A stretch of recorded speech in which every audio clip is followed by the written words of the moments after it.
میں صحن میں ادھر سے ادھر چکر کاٹ رہی تھی، کبھی دروازے کی کنڈی کو دیکھتی، کبھی گھڑی پر نظر ڈالتی، کبھی دروازے کی درزوں سے جھانک کر باہر سنسان گلی کو گھورتی جہاں ہر طرف سناٹا اور اندھیرا پھیلا ہوا تھا۔ رات کے 11 بجنے والے تھے، مگر احمد کا اب تک کوئی اتا پتہ نہیں تھا۔ دل عجیب سا ہو رہا تھا۔ میں نے کئی بار سوچا کہ فون کر کے پوچھ لوں کہ کہاں رہ گئے ہو احمد، لیکن دل میں یہ وسوسہ بھی آتا کہ کہیں وہ سفر میں نہ ہو، کہیں کسی کام میں مصروف ہوں اور میں خامخواہ پریشان ہو رہی ہوں۔ لیکن پریشانی تو تھی، اور ایسی کہ دل بار بار بیٹھ رہا تھا، سانس پھول رہی تھی۔ صحن کی مٹیالی زمین پر میرے قدموں کے نشان بن گئے تھے۔ پچھلے 2 گھنٹوں سے میں ایسے ہی جلے پیر کی بلی بن کر صحن میں چکر کاٹ رہی تھی۔ پیروں میں درد ہو چلا تھا، مگر دل تھا کہ سکون لینے کا نام ہی نہیں لے رہا تھا۔ میری ساس بھی 3 بار دروازے کے پاس آ کر مجھے آواز دے چکی تھی۔ اوئے کام چور لڑکی، دروازے کے پاس کھڑی رہ، احمد آئے تو جلدی سے کھول دینا۔ میرا بچہ نہ جانے کتنی محنت کرتا ہے تمہیں خوش رکھنے کے لیے، اور تو ہے کہ بس آرام کرنے سے ہی فرصت نہیں۔ میں نے دل ہی دل میں کرتے ہوئے اپنا دوپٹہ درست کیا اور ان کی بات کا کوئی جواب نہ دیا۔ میں ویسے بھی جانتی تھی کہ میری ساس مجھ سے کبھی خوش نہیں ہوتی۔ ان کی باتوں میں ہمیشہ کس کے سنانا، تانا دینا اور موقع ملتے ہی ذلیل کرنے کی نیت ہوتی۔ میں نے جب سے احمد سے شادی کی تھی، شاید ہی کوئی دن گزرا ہو جب انہوں نے مجھے پیار سے بلایا ہو، بس خدمت پہ خدمت اور زبان پر ہمیشہ شکایت۔ میں اکثر چپ رہتی، دل ہی دل میں سوچتی کہ شاید ایک دن ایسا بھی آئے گا جب یہ بزرگ عورت میرے خلوص، خدمت اور صبر دیکھ کر مان جائے گی کہ ہاں، یہ لڑکی ہمارے بیٹے کے نصیب کی اچھی بہو ہے۔ لیکن وہ دن کبھی نہیں آیا۔ ابھی میں تھک ہار کر صحن کے ایک کونے میں رکھے پرانے سے لکڑی کے پیڑے پر 2 گھڑی بیٹھنے ہی لگی تھی کہ اچانک میری ساس پھر سے دروازے پر آ گئیں۔ ان کا ماتھا تیوری پر چڑھا ہوا تھا، آنکھوں میں غصہ اور آواز میں پہلے سے زیادہ سختی۔ کیا کر رہی ہے کمبخت؟ احمد آ گیا تو دروازہ بند ملے گا۔ سارا دن تو آرام کرتی ہے، اب ذرا سا انتظار بھی نہیں ہو رہا؟ نکل صحن میں، جا کے کھڑی ہو۔ میں پھر چپ چاپ اٹھ گئی۔ دل چاہا کہ بول دوں کہ اماں جی 2 گھنٹوں سے آپ کے بیٹے کے لیے دروازے پر کھڑی ہوں، لیکن کیا کروں، خاموشی ہی بہتر لگی، کیونکہ یہاں بولنے سے بات سنبھلنے کے بجائے مزید بگڑ جاتی تھی۔ میں گھڑی پر نظر ڈال ہی رہی تھی کہ دروازے پر زور زور سے دستک ہونے لگی۔ دل زور زور سے دھڑکنے لگا۔ بس احمد ہی ہوگا۔ یہ سوچتے ہوئے میں نے جلدی سے اپنے سر پر دوپٹہ درست کیا اور دروازہ کھولا۔ لیکن جیسے ہی میں نے دروازہ کھولا، میرا دل دھک سے رہ گیا۔ سامنے احمد نہیں بلکہ 4 سے 5 اجنبی مرد کھڑے تھے۔ ان کے چہروں پر سنجیدگی اور گھبراہٹ نمایاں تھی۔ ایک نے مجھ سے کہا، بی بی جی ایک طرف ہو جاؤ۔ میں ہکا بکا کھڑی رہ گئی۔ دل میں عجیب سا خوف سرایت کرنے لگا۔ رات کے اس پہر یہ کون لوگ تھے اور کیوں آئے تھے؟ احمد کہاں تھا؟ میرے کانوں میں دور سے ایمبولنس کے سائرن کی آواز پڑی تو میرا دل زور زور سے بجنے لگا۔ پاؤں تلے زمین نکلتی محسوس ہوئی۔ ماتھے پر پسینے کی ننھی ننھی بوندیں جھلملانے لگیں۔ دل میں وسوسے، خدشے اور بے چینی نے ایک دم سے گھیر لیا۔ اتنے میں ایمبولنس کے شور اور ان آدمیوں کے آنے جانے کی آہٹ سے باقی گھر والے بھی جاگ گئے۔ میری ساس اور نند دوڑتی ہوئی باہر آئیں۔ ساس نے آتے ہی پوچھا، کیا ہوا؟ کون ہے؟ میں بے اختیار آگے بڑھی، اور جیسے ہی نظروں نے چارپائی پر پڑے وجود کو دیکھا، میری چیخ نکلتے نکلتے رہ گئی۔ چارپائی پر احمد کا بے جان جسم پڑا تھا۔ اس کا چہرہ زرد اور آنکھیں بند تھیں، اور جسم سفید چادر میں لپٹا ہوا تھا۔ میرے تو قدموں تلے زمین نکل گئی۔ مجھے لگا جیسے آسمان مجھ پر گر پڑا ہو اور میں کسی اندھی کھائی میں گر گئی ہوں۔ ان آدمیوں میں سے ایک نے بھاری لہجے میں بتایا کہ احمد کو کھیتوں میں کام کرنے کے دوران کسی زہریلے سانپ نے کاٹ لیا تھا، اور وہ بروقت طبی امداد نہ ملنے کے باعث جانبر نہ ہو سکا۔ یہ سن کر میرے دل پر قیامت گزر گئی۔ میری آنکھوں کے سامنے اندھیرا چھا گیا۔ پورے گھر میں کوہرام مچ گیا۔ عورتیں چیخیں مار کر رونے لگیں۔ میری ساس زمین پر گر کر احمد کا نام لے لے کر سینہ کوبی کرنے لگی۔ میرا تو دل ہی جیسے بند ہو گیا تھا۔ احمد کی محبت، اس کا سہارا، اس کا وجود، جس کی بدولت میں اس سسرال کی تلخ زبانوں اور ساس کی بدسلوکی سہ رہی تھی، وہ تو مجھ سے ہمیشہ کے لیے چھن گیا تھا۔ میں نے اپنے 2 سال کے بیٹے معصوم علی کی طرف دیکھا، جو صدمے سے سہما ہوا ایک کونے میں کھڑا تھا۔ اس معصوم نے ابھی زندگی کے دکھ سکھ کو سمجھا بھی نہ تھا، باپ کی گود میں کھیلا بھی نہ تھا، اور اس پر یتیمی کا داغ لگ گیا۔ میرا دل چیخ اٹھا۔ میں علی کو سینے سے لگائے صحن کے بیچوں بیچ بیٹھ گئی اور دھاڑے مار کر رونے لگی۔ میری آنکھوں کے سامنے وہ تمام پل گھومنے لگے جب احمد کے ساتھ زندگی میں کچھ خوشگوار لمحے گزرے تھے۔ تھوڑی دیر بعد گاؤں کے مولوی صاحب اور رشتہ دار کفن دفن کا انتظام کرنے لگے۔ احمد کی میت کو غسل دیا گیا۔ میں بے ہوش ہونے کے قریب تھی۔ میرا دل چاہ رہا تھا کہ بس یہ سانحہ ایک برا خواب ہو جو اب ختم ہو جائے اور احمد ہنستا مسکراتا میرے سامنے آ کھڑا ہو، مجھے کہے بس تمہارا امتحان تھا، اب ختم ہوا۔ مگر حقیقت کی تلخ زمین مجھے بار بار گرا رہی تھی۔ احمد کی تدفین کے بعد جب سب لوگ اپنے گھروں کو لوٹنے لگے تو میرے سسرال کا رنگ ہی بدل گیا۔ وہی ساس جو احمد کی موجودگی میں بھی مجھے کھانے کو تانے دیتی تھی، اب کھل کر دشمنی پر اتر آئی۔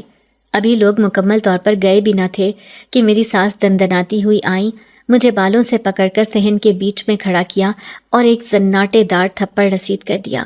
میں زمین پر جا گری۔ میرا دل خون کے آنسو رو رہا تھا۔ میں نے نظر اٹھا کر دیکھا، میری نند اور ساس مجھے یوں دیکھ کر بالکل بے حس کھڑی تھی، بلکہ ان کی آنکھوں میں حقارت کا رنگ اور گہرا ہو چکا تھا۔ میری ساس چیخ کر بولی، بے غیرت منحوس عورت، میرے بچے کو کھا گئی، میرے احمد کی جان لے لی تو نے، اسی لیے تو دن رات اس کے سر پر سوار رہتی تھی۔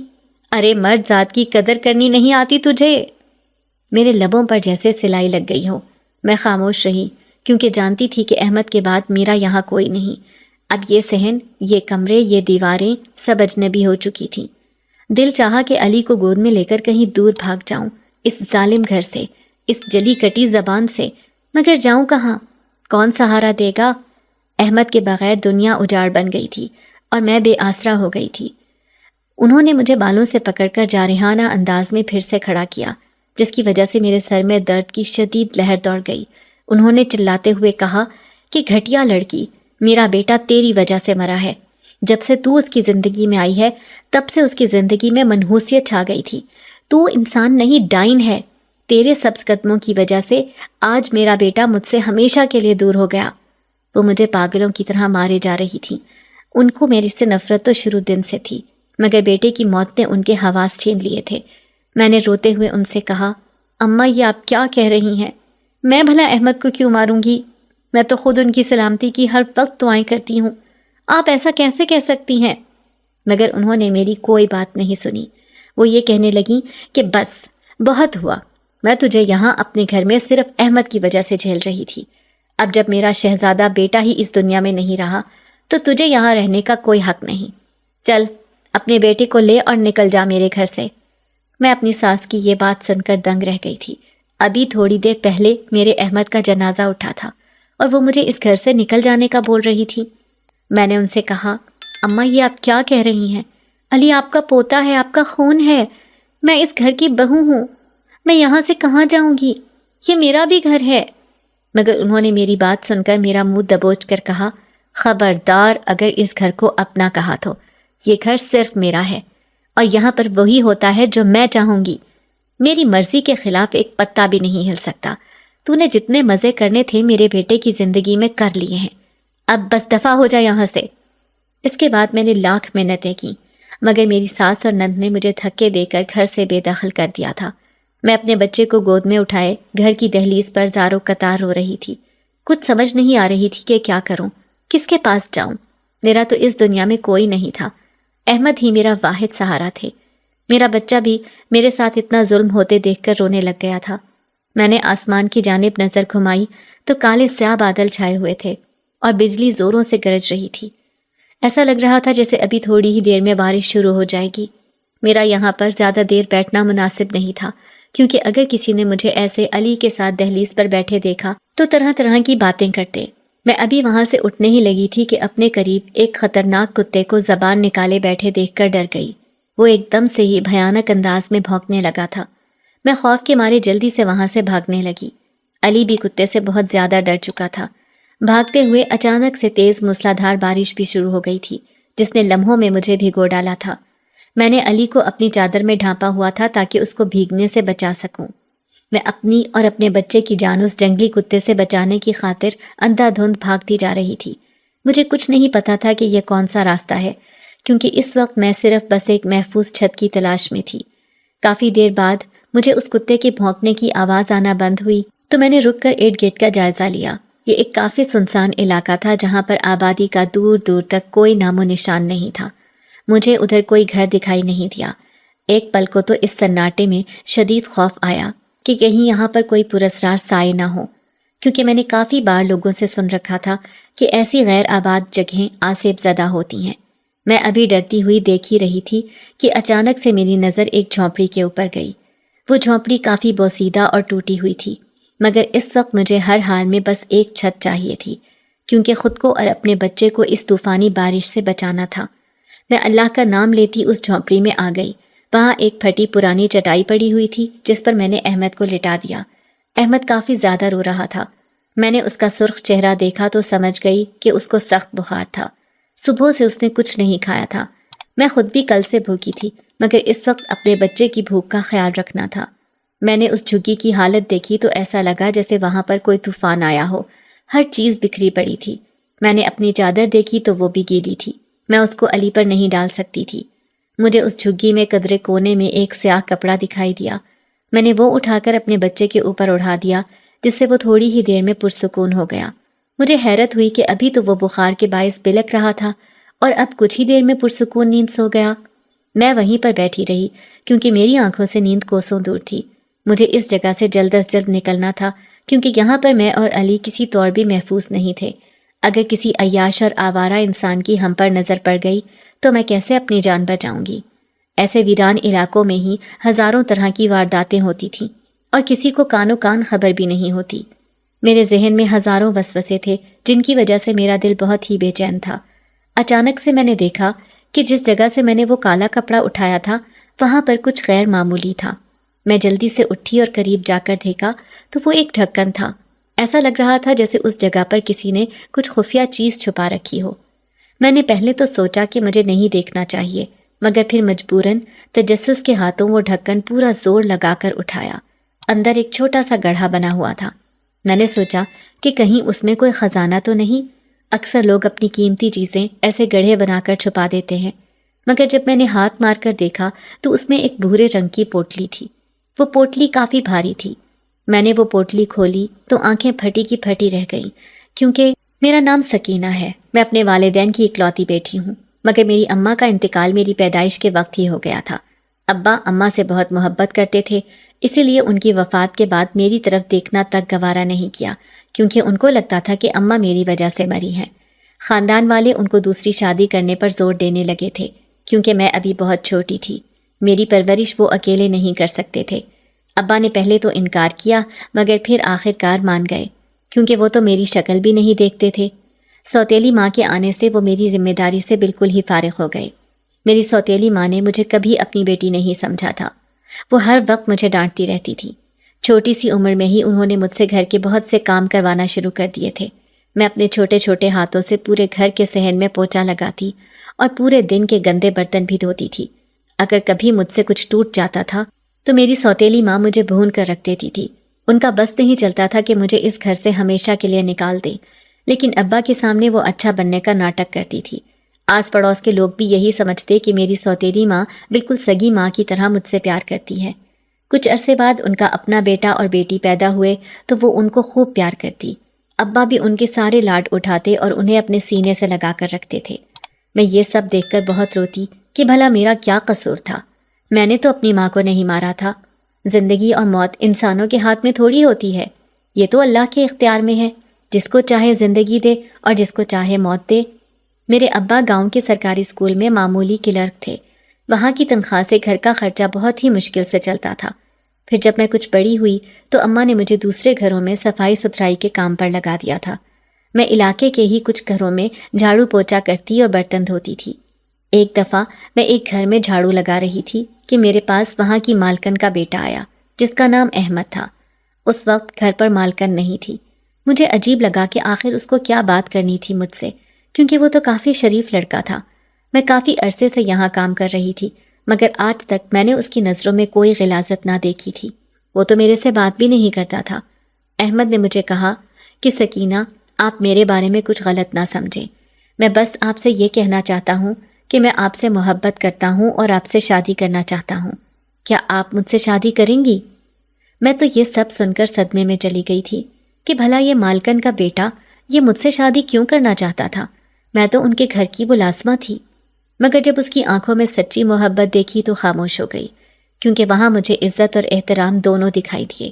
بچپن سے لے کر آج تک میں اپنے گھر والوں کی نفرت اور حقارت ہی دیکھتی آ رہی تھی۔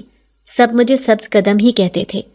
اب احمد نے اتنے خلوص سے رشتے کا بولا تو میں نے کچھ دن سوچ کر رضامندی دے دی۔ احمد نے مجھے کہا تھا کہ میری اماں ابھی اس رشتے پر خوش نہیں ہے، مگر تم میرے اوپر یقین رکھو، جب تک میں تمہارے ساتھ ہوں تمہیں کوئی تکلیف نہیں آنے دوں گا۔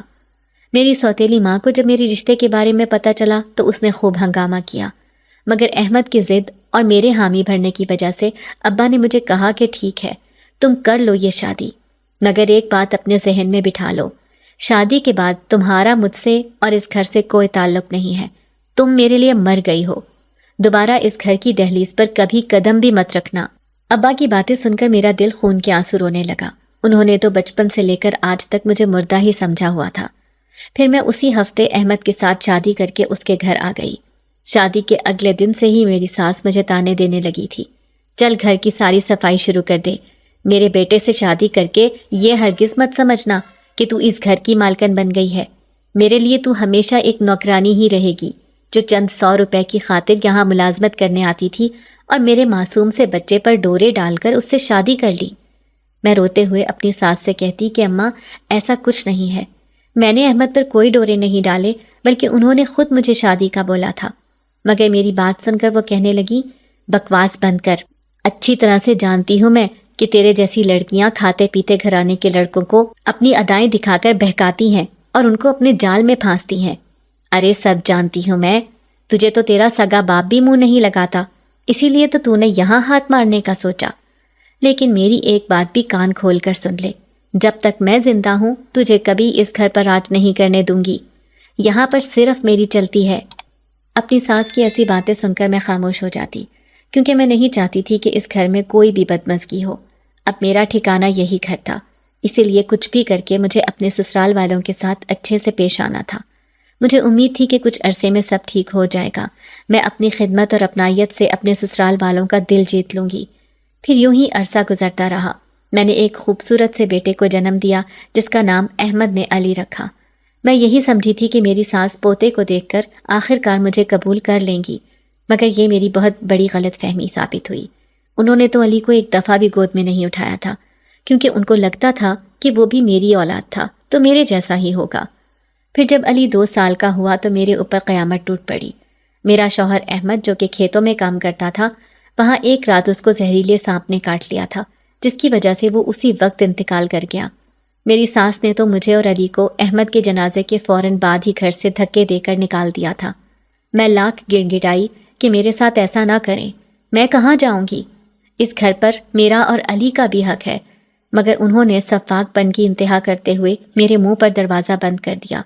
میں برستی ہوئی طوفانی بارش میں علی کو لیتی وہاں سے نکل کر بھاگنے لگی، کیونکہ ایک جنگلی کتا میرے پیچھے پڑ گیا تھا۔ کافی دیر بھاگنے کے بعد میں ایک انتہائی ویران جگہ پر پہنچی، جہاں ایک خستہ حال جھونپڑی میں اپنے بچے سمیت پناہ لی، کیونکہ میرا بچہ بخار سے تپ رہا تھا۔ وہاں ایک کالا کپڑا تھا جس کو میں نے علی پر اڑا دیا تھا۔ میں وہیں پر بیٹھ کر اپنی دکھوں سے بری زندگی کے بارے میں سوچ رہی تھی، جس میں مجھے احمد کی شکل میں ایک محبت کرنے والا ہم سفر ملا تھا، مگر وہ بھی قدرت نے مجھ سے چھین لیا۔ اب تو مجھے واقعی اپنا آپ ایک منحوسیت کا ڈھیر لگتا تھا۔ پہلے پیدا ہوتے ساتھ میری اماں اس دنیا سے چلی گئی، اور ابھی میری شادی کو کچھ عرصہ ہی ہوا تھا کہ احمد مجھ سے ہمیشہ ہمیشہ کے لیے بچھڑ گئے۔ میں زاروں قطار رو رہی تھی کہ اچانک سے میری نظر جھونپڑی میں ہی ایک ڈھکن نما چیز پر پڑی جو کہ لوہے کا تھا۔ میں نے تجسس کے ہاتھوں اس ڈھکن کو اپنا پورا زور لگا کر اٹھایا تو اس میں ایک پوٹلی پڑی ہوئی تھی۔ وہ پوٹلی کافی بھاری تھی، ایسا لگ رہا تھا جیسے کسی نے اپنی کوئی بہت قیمتی چیز یہاں پر اس پوٹلی میں چھپا رکھی ہو۔ میں نے اس جھونپڑی کو دیکھ کر اندازہ لگایا تھا کہ یہاں پر کافی عرصے سے کوئی نہیں رہتا تھا۔ ایسا لگ رہا تھا جیسے یہاں کوئی تباہی یا سونامی آئی ہو، جس سے بچنے کی خاطر اس جھونپڑی میں رہنے والا شخص یہاں سے بھاگ گیا تھا، مگر وہ یہ پوٹلی نکالنا شاید بھول گیا تھا۔ میں نے اس پوٹلی کو کھول کر دیکھا تو اس میں کچھ پتھر پڑے تھے جو چمک رہے تھے۔ ان پتھروں کو دیکھ کر لگتا تھا کہ جیسے وہ کوئی عام پتھر نہیں تھے بلکہ بہت ہی خاص تھے۔ میں ابھی ان پتھروں کو دیکھ ہی رہی تھی کہ جھونپڑی کے باہر کچھ آہٹ سی محسوس ہوئی۔ میں نے گھبراتے ہوئے فوراً سے اٹھ کر دیکھا تو جھونپڑی سے تھوڑے سے فاصلے پر ہی 4-5 عیاش لڑکوں کا گروہ چلتا ہوا آ رہا تھا۔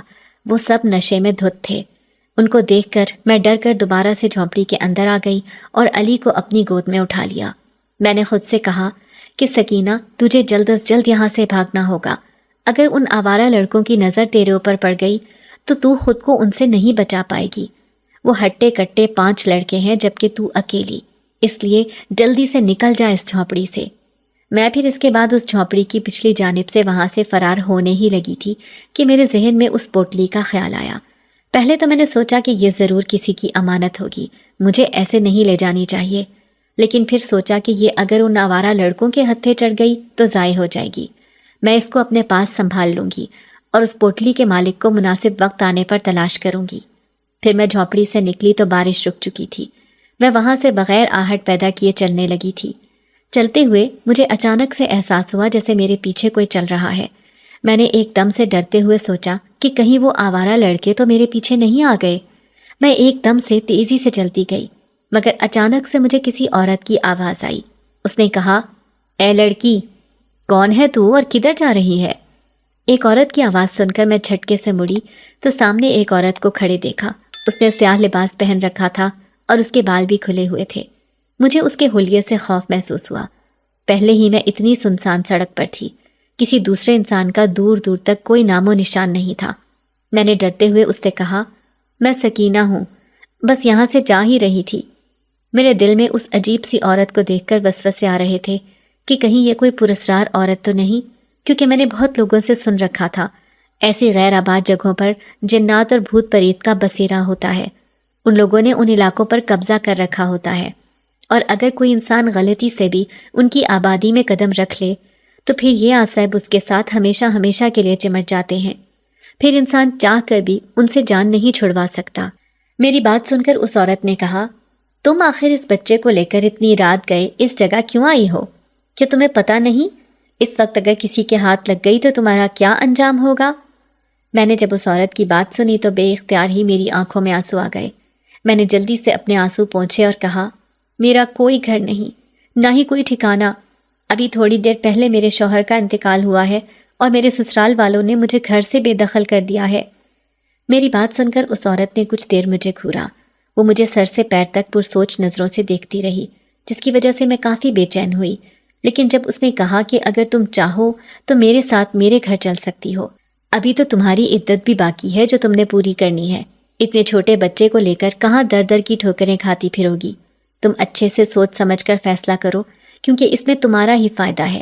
یہ جگہ تمہارے جیسی جوان لڑکی کے لیے بالکل بھی محفوظ نہیں ہے۔ قدم قدم پر تمہیں ایسے وحشی درندے ملیں گے جو تمہاری عزت نوچنے کو تیار بیٹھے ہوں گے۔ میں اس عورت کی بات سن کر خاموش ہو گئی، کیونکہ واقعی وہ بالکل ٹھیک کہہ رہی تھی، کیونکہ مجھے تو اب تک سر چھپانے کے لیے چھت بھی نہیں ملی تھی۔ دوسرا، اپنی عدت مجھے کسی پردے والی 4 دیواری میں ہی پوری کرنی تھی۔ میں نے اپنے معصوم بچے کی جانب دیکھا جو بھوک اور بخار کی وجہ سے کملا گیا تھا، اسی لیے تھوڑی دیر سوچ کر میں اس عورت کے ساتھ جانے پر راضی ہو گئی تھی۔ اس عورت کا کہنا تھا کہ اس کا نام رقیہ ہے، اور وہ مجھے لے کر ایک بہت بڑی حویلی کے سامنے رکی۔ میں پھٹی آنکھوں سے اتنی بڑی حویلی دیکھ رہی تھی، مجھے یقین ہی نہ آیا کہ وہ اتنی عالی شان حویلی کی مالکن تھی۔ اس کا حلیہ دیکھ کر مجھے وہ بہت ہی پراسرار لگی۔ میں نے غور سے اس حویلی کو دیکھا جس کی دیواروں سے وحشت ٹپک رہی تھی۔ وہاں ہر جگہ پر ویرانی چھائی ہوئی تھی۔ مجھے وہ کوئی ہزاروں سال پرانی حویلی معلوم ہوئی۔ اس عورت نے مجھے ایک جگہ جمع ہوا کھڑے دیکھا تو سخت آواز میں بولی، یہاں کھڑی کھڑی کیا سوچ رہی ہو لڑکی؟ تمہیں اگر ڈر لگ رہا ہے اندر آنے سے تو یہاں سے جا سکتی ہو، میں تمہیں ادھر رہنے پر مجبور نہیں کروں گی، مگر پھر انجام کی ذمہ دار تم خود ہوگی، کیونکہ یہاں ہر کوئی میری طرح تمہیں اپنے گھر میں رہنے کی اجازت نہیں دے گا، بلکہ تمہیں روندنے کو ہر کوئی تیار بیٹھا ہوگا۔ میں اس رقیہ نامی عورت کی بات سن کر ایک دم سے ہوش میں آئی اور اپنے ذہن سے سارے خوف زدہ کرنے والے خیالات کو جھٹک کر دل میں کہا کہ مجھے ابھی کچھ عرصے کے لیے یہاں پر پناہ لے لینی چاہیے، پھر جب کوئی ملازمت ڈھونڈ لوں گی تو کسی کرائے کی جگہ پر شفٹ ہو جاؤں گی، کیونکہ اتنی بڑی پراسرار حویلی کو لے کر میرے ذہن میں طرح طرح کے خیالات آ رہے تھے۔ پھر میں اللہ کا نام لے کر اس میں داخل ہو گئی۔ حویلی کے اندرونی حصے میں ایک عجیب سا ماحول چھایا ہوا تھا۔ وہاں دیواروں پر طرح طرح کی تصویریں لگی ہوئی تھیں جن پر کسی عجیب سی زبان میں کچھ لکھا ہوا تھا۔ مجھے سمجھ نہیں آیا کہ وہ آخر کیا لکھا ہوا تھا، مگر ایک بات یہاں پر کافی عجیب تھی کہ اس حویلی کی ہر چیز ہی سیاہ رنگ کی تھی۔ وہاں پر تمام صوفے، قالین اور پردے کالے رنگ میں نہائے ہوئے تھے، جس کی وجہ سے ہر طرف روشنی ہونے کے باوجود اندھیرا چھایا دکھائی دیا۔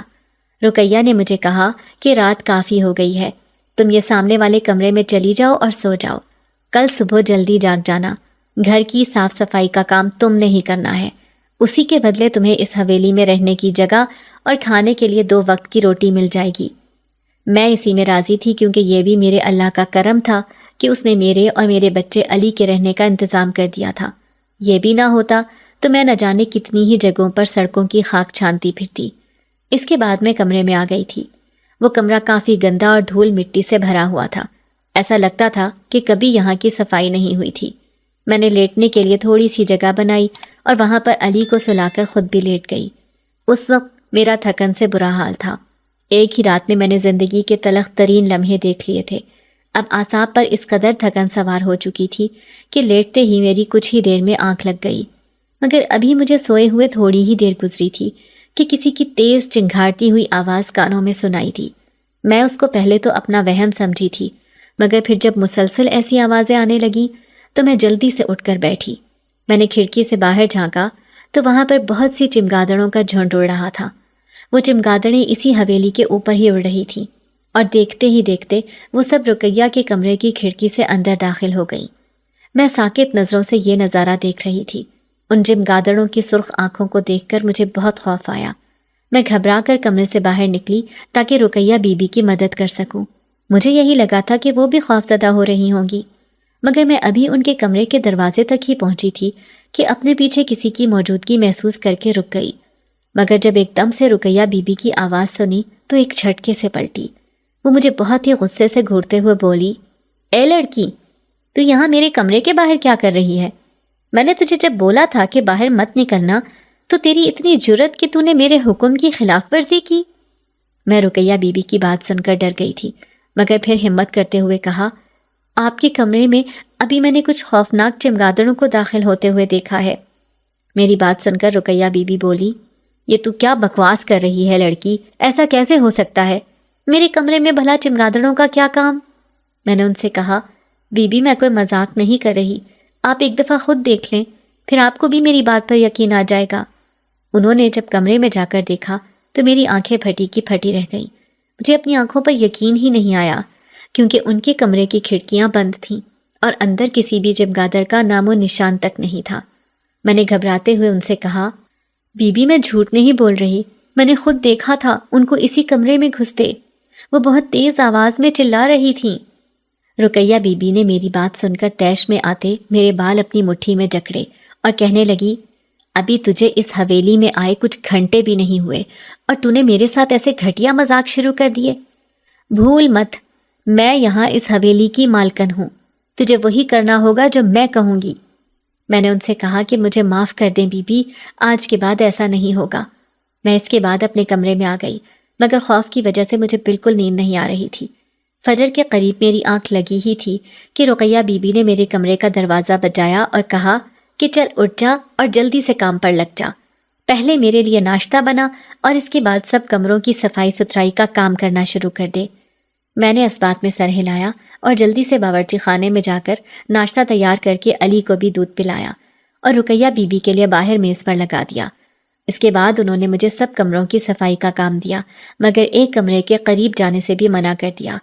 انہوں نے مجھے اس مرتبہ بہت ہی سختی سے کہا تھا کہ سکینہ، اگر میں نے تجھے اس کمرے کے آس پاس بھی دیکھا تو میرے سے برا کوئی نہیں ہوگا۔ مجھے ان کی بات کافی عجیب سی لگی۔ آخر ایسا بھی کون سا راز تھا اس کمرے میں جو وہ مجھے اس کے قریب جانے سے بھی روک رہی تھی؟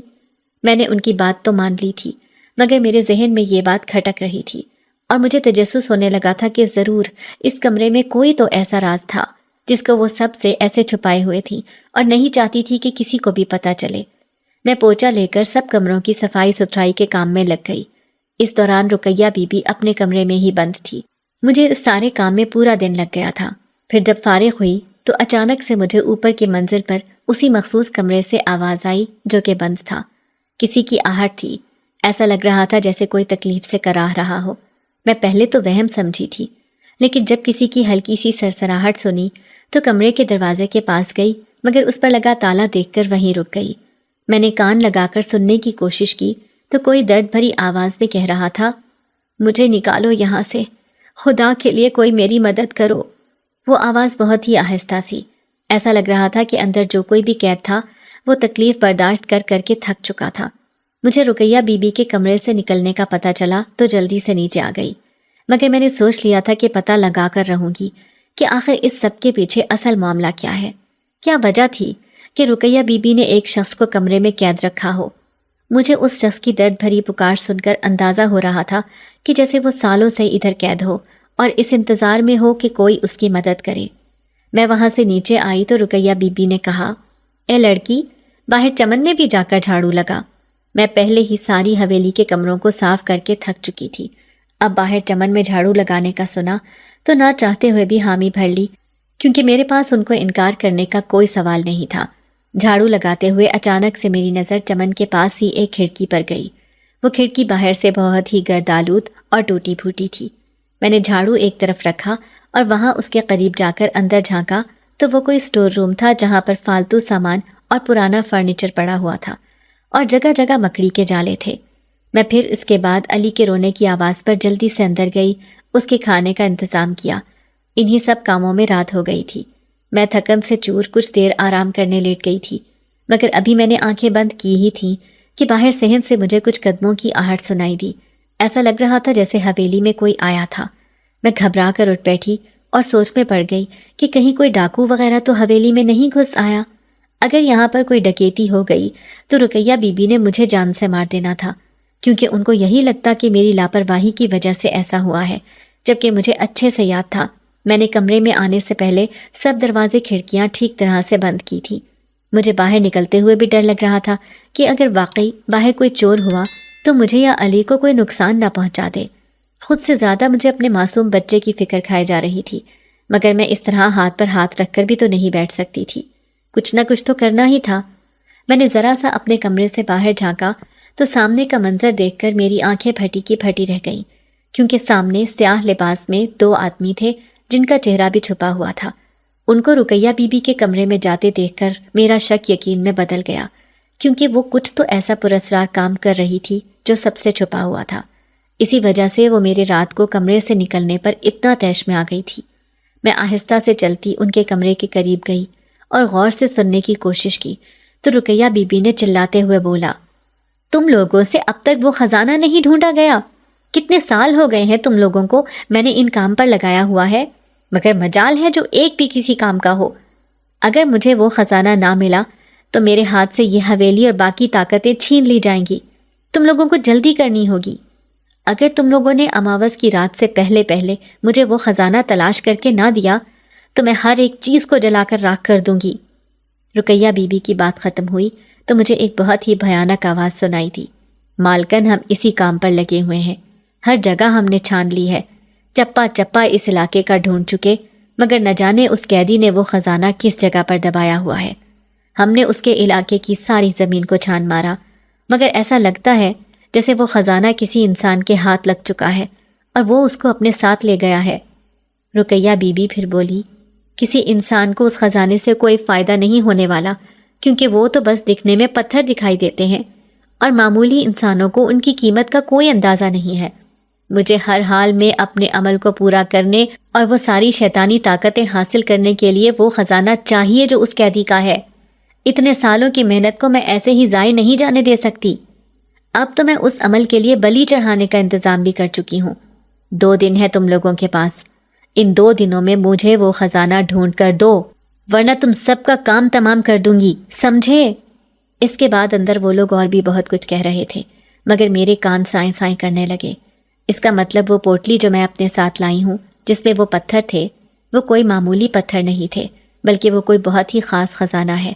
میرے ماتھے پر پسینے کے قطرے نمودار ہو گئے، کیونکہ رقیہ بی بی کی باتوں کو سن کر اندازہ ہو گیا تھا کہ وہ کوئی ٹھیک عورت نہیں تھی، وہ کوئی شیطانی عمل کر رہی تھی جس کا مقصد محض کالی طاقتیں حاصل کرنا تھا۔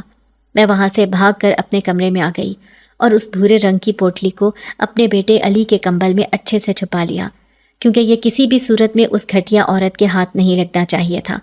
اب مجھے سمجھ آ رہا تھا کہ یہاں میرا آنا قدرت نے طے کیا ہوا تھا تاکہ میں اس کمرے میں موجود شخص کی مدد کر سکوں اور اسے اس قید سے رہائی دلوا سکوں۔ میں تو ہمیشہ سے ہی حساس فطرت کی مالک لڑکی تھی، کسی کو بھی مصیبت میں دیکھتی تو فوراً سے اس کی مدد کرنے پہنچ جاتی تھی۔ میری پرورش بھلے میری سوتیلی ماں نے کی تھی، مگر میرے اندر میری اماں کا خون دوڑ رہا ہے جو کہ ایک رحم دل عورت تھی۔ اب مجھے صحیح موقع کی تلاش تھی، کیونکہ کسی بھی طرح مجھے اس کمرے میں قید شخص سے بات کرنی تھی، مگر اس کے لیے مجھے اس تالے کی چابی چاہیے ہوگی۔ میں پھر اگلے دن کاموں میں لگ گئی۔ رقیہ بی بی اپنے کمرے میں بند تھی۔ میرے پاس اب بس 2 دنوں کا وقت تھا۔ اس سے پہلے ہی مجھے کسی طرح تالے کی چابی ڈھونڈنی تھی۔ میں صحن میں پوچھا لگانے کے بعد سب کمروں کی تلاشی لینے لگی، مگر وہاں کچھ نہ ملا۔ پھر ایک دم سے میرے ذہن میں اس اسٹور روم کا خیال آیا۔ اللہ کا نام لے کر وہاں داخل ہوئی تو دھول مٹی کی وجہ سے کھانسی آنے لگی۔ میں نے ایک ایک کر کے پرانے فرنیچر کے اوپر سے چادریں ہٹا کر دیکھا، مگر وہاں بھی چابی نہیں دکھی۔ تو مایوس ہو کر وہاں سے نکلنے ہی لگی تھی کہ اچانک سے میری نظر ایک پرانی ڈریسنگ ٹیبل کے اوپر گئی۔ اس ٹیبل کی درازوں کو میں نے کھول کر دیکھا تو ایک پرانی زنگالود چابی میرے ہاتھ لگی تھی۔ میں نے شکر کا سانس لیا اور وہ اسٹور روم بند کرتی ہوئی واپس اپنے کمرے میں آ گئی۔ اب مجھے رات کا انتظار تھا، کیونکہ اس وقت رقیہ بیگم اپنے عمل میں مصروف ہوتی تھی۔ اس کے بعد میں سارے کام نمٹا کر آہستہ سے باہر نکلی۔ رقیہ بی بی کے کمرے سے عجیب و غریب آواز میں چیخیں سن کر میرا دل بیٹھنے لگا۔ وہ کوئی جادوئی منتر پڑھ رہی تھی تاکہ اس کو وہ خزانہ مل سکے۔ میں پھونک پھونک کر قدم رکھتی ہوئی وہاں سے اوپر کی جانب گئی اور بغیر آہٹ پیدا کیے اس تالے کو کھول کر اندر داخل ہو گئی۔ اندر داخل ہوتے ہی مجھے شدید گھٹن کا احساس ہوا۔ ایسا لگ رہا تھا جیسے سالوں سے یہاں کوئی نہ آیا ہو۔ نہ جانے اس قیدی کا کیا حال ہوا ہوگا۔ مجھے ایک کونے سے کسی کی تکلیف سے بھری آواز آئی، کون ہے یہاں پر؟ مجھے نکالو یہاں سے۔ میں نے جلدی سے کمرے کی لائٹ آن کی تو سامنے ہی لمبے چوڑے آدمی کو زخموں سے چور حالت میں دیکھا۔ میں اس خوبصورت آدمی کو دیکھ کر دنگ رہ گئی تھی۔ آج تک اپنی زندگی میں اتنا حسین مرد نہیں دیکھا تھا۔ وہ کوئی یونانی دیوتا لگ رہا تھا جو اس دنیا کا معلوم ہی نہیں ہو رہا تھا۔ میں نے اس کو کہا، آپ کو یہاں پر رقیہ بی بی نے کیوں بند کیا ہے؟ ان کی آپ سے بھلا کیا دشمنی ہے؟ تو وہ کہنے لگا کہ وہ مکار عورت طاقت اور پیسے کی ہوس میں اندھی ہو چکی ہے۔ اس سب کے لیے وہ کسی بھی حد تک جا سکتی ہے۔ وہ میری پراسرار طاقتوں کو حاصل کرنا چاہتی ہے، اسی لیے وہ میرے چھپائے ہوئے خزانے کو تلاش کرنا چاہتی ہے، اور اگر ایک بار وہ اس کے ہاتھ لگ گیا تو میں مکمل طور پر اس کے وش میں ہو جاؤں گا۔ وہ مجھے جادوئی عمل سے مار دے گی۔ میں نے اس آدمی سے کہا کہ آپ کے پاس یہ ساری پراسرار طاقتیں کہاں سے آئی ہیں؟ کیا آپ بھی تو ہماری طرح کے ہی ایک انسان ہیں؟ مگر میری بات سن کر وہ کہنے لگا کہ میں تمہیں ابھی یہ حقیقت نہیں بتا سکتا۔ ابھی مجھے جلد از جلد یہاں سے نکلنا ہوگا، کیونکہ اپنا خزانہ لے کر مجھے اپنا عمل شروع کرنا ہوگا۔ مگر میں تمہیں بھی یہاں سے لے کر جاؤں گا، کیونکہ وہ سفاک عورت تمہیں بھی جان سے مارنے کا ارادہ کیے ہوئے ہے۔ اس نے تمہاری بلی چڑھانے کا سوچا ہوا ہے، اسی لیے وہ تمہیں یہاں لائی ہے۔ میں یہ سن کر لٹھے کی مانند سفید پڑ گئی اور بولی، یہ آپ کیا کہہ رہے ہیں؟ ایسا کیسے ممکن ہے؟ تو وہ کہنے لگا کہ میں سب کچھ جانتا ہوں، لیکن مزید باتیں اب مناسب وقت پر ہوں گی، کیونکہ صبح ہونے سے پہلے مجھے اس حویلی سے باہر جانا ہوگا۔ تم وہ خزانہ اپنے کمرے سے لے کر چمن میں آ جاؤ۔ میں پھٹی آنکھوں سے اس پراسرار شخص کی بات سنتی گئی اور بولی، آپ کو کیسے پتا چلا کہ وہ خزانہ میرے پاس ہے؟ تو اس نے کہا، دیکھو گھبراؤ مت، تمہیں مجھ سے کبھی کوئی نقصان نہیں پہنچ سکتا۔ میں صحیح وقت آنے پر سب کچھ تمہیں بتا دوں گا، لیکن ابھی صحیح وقت نہیں ہے، ابھی ہمیں جلدی کرنی ہوگی۔ اتنا کہہ کر وہ کمرے کے دروازے سے نکلا۔ اس نے تیز آواز میں کوئی منتر پڑھا تھا، جس کی وجہ سے اس عورت کے چیلے جو کہ چمگادڑوں کے بھیس میں پوری حویلی کے ارد گرد گھوم رہے تھے، ان کو ہم دکھائی دینا بند ہو گئے تھے۔ میں نے اپنی گود میں علی کو اٹھایا اور اس خزانے کی پوٹلی کو ساتھ لیتے ہوئے وہاں سے نکل آئی۔ وہاں سے بھاگتے ہوئے وہ پراسرار شخص مجھے ایک پہاڑی جگہ پر لے آیا تھا، مگر ایسا لگ رہا تھا جیسے ہمارا کوئی پیچھا کر رہا ہو۔ تھوڑی دیر کے بعد اس شخص نے مجھے کہا کہ رقیہ کے چیلوں نے ہماری آہٹ محسوس کر لی تھی۔ ان کو بھلے ہی ہم نظر نہیں آئے، مگر ہمارے بھاگنے کی وجہ سے قدموں کی آواز وہ سن چکے تھے۔ اب وہ ہمارے پیچھے ہی ہیں، ہمیں جلد ہی کہیں چھپنا ہوگا۔ میں خوف کے مارے تھر تھر کانپنے لگی تھی، کیونکہ اگر آج میں رقیہ کے ہاتھ لگ جاتی تو ہم سب مارے جاتے۔ وہ شخص زخمی حالت میں ہونے کے باوجود بہت مضبوطی سے مجھے تھام کر بھاگ رہا تھا، اور آخر کار ہم ایک خفیہ خار میں داخل ہو گئے۔ وہاں پر جانے کے بعد اس نے مجھے کہا کہ میں وہ خزانہ اس کے حوالے کر دوں۔ میں نے اس بات میں سر ہلایا اور وہ پوٹلی اس شخص کو پکڑا دی۔ اس نے اس میں سے وہ سارے پتھر نکالے، ان کو ایک دائرے کی شکل میں زمین پر رکھ دیا۔ اس کے بعد اس نے کہا کہ مجھے عمل کرنے کے لیے لکڑیوں کی ضرورت ہے، تم یہیں پر بیٹھو، میں کچھ لکڑیوں کا انتظام کر کے آتا ہوں۔ اتنا کہہ کر وہ وہاں سے چلا گیا۔ اس کے جاتے ہی مجھے عجیب سی گھبراہٹ ہونے لگی، کیونکہ مجھے اپنے پیچھے کسی کا سایہ محسوس ہو رہا تھا۔ ابھی میں پیچھے مڑ کر دیکھتی کہ کسی نے مجھے بالوں سے بے دردی سے پکڑا اور اس غار سے نکلنے لگا۔ میں چلاتی ہوئی اس شخص کو آواز دینے لگی، کیونکہ کوئی کالا سایہ مجھے گھسیٹ کر کہیں لے جا رہا تھا۔ خوف کے مارے میرا چہرہ سفید پڑ گیا تھا۔ مجھے یہی لگ رہا تھا کہ یہ رقیہ بی بی کے چیلے ہیں اور یہ چیلے مجھے جان سے مار دیں گے، مگر ابھی وہ مجھے اس غار سے باہر لائے ہی تھے کہ وہ شخص جیسے کسی فرشتے کی طرح میری مدد کو آ گیا تھا۔ اس نے ایک ہی جھٹکے میں ان کالے بھیانک سایوں کو جلا کر بھسم کر ڈالا۔ میں اس کی پراسرار طاقت دیکھ کر سمجھ گئی تھی کہ یہ کوئی انسان نہیں بلکہ کوئی پراسرار مخلوق تھی۔ اس کی آنکھیں بھی اس وقت لال انگارہ ہو گئی تھی۔ اس نے مجھے اندر غار میں جانے کا بولا اور لکڑیوں پر آگ لگاتے ہی عمل شروع کر دیا تھا۔ اس نے مجھے ایک طرف بیٹھنے کا کہہ دیا تھا۔ یہ عمل اتنا لمبا تھا کہ پوری رات چلتا رہا۔ صبح ہوتے ہی ہر طرف چیخوں کی آوازیں گونجنے لگی تھی۔ اس شخص نے گہری سانس بھری اور کہا، عمل ختم ہو گیا ہے اور وہ سفاک عورت بھی اب جل کر خاک کا ڈھیر بن چکی ہے۔ اب ہمیں کسی قسم کا کوئی ڈر نہیں۔ میں نے اس کا شکریہ ادا کیا کہ اس نے میری جان رقیہ بی بی کے کالے سایوں سے بچائی، ورنہ وہ تو مجھے مار ڈالتے۔ اس پراسرار شخص نے کہا کہ تم مجھے شکریہ نہ کہو، یہ تمہارا میرے اوپر احسان ہے کہ میری حقیقت جانے بغیر تم نے میری جان بچائی اور مجھے اس قید سے آزاد کیا، اور تو اور میرے جناتی خزانے کو بھی سنبھال کر رکھا۔ میں یہ سن کر ڈر گئی اور پوچھا، آپ آخر کون ہیں اور آپ کی حقیقت کیا ہے؟ تو وہ بولا کہ میں ایک جنزاد شہنشاہ ہوں، جنات قبیلے کا سردار۔ میرے پاس بے شمار پراسرار طاقتیں ہیں، مگر سالوں سے اس رقیہ نے مجھے قید کر رکھا تھا، کیونکہ وہ میرا خزانہ چاہتی تھی جو میں نے اس جھونپڑی کی زمین کے نیچے چھپایا ہوا تھا۔ میں یہ حقیقت جان کر پہلے تو گھبرائی مگر پھر پرسکون ہو گئی، کیونکہ وہ جنزاد ایک نیک مخلوق تھا۔ اس نے اپنی مدد کرنے کے انعام میں مجھے ڈھیر ساری دولت دی اور اس کے بعد وہ اپنی جناتی دنیا میں واپس چلا۔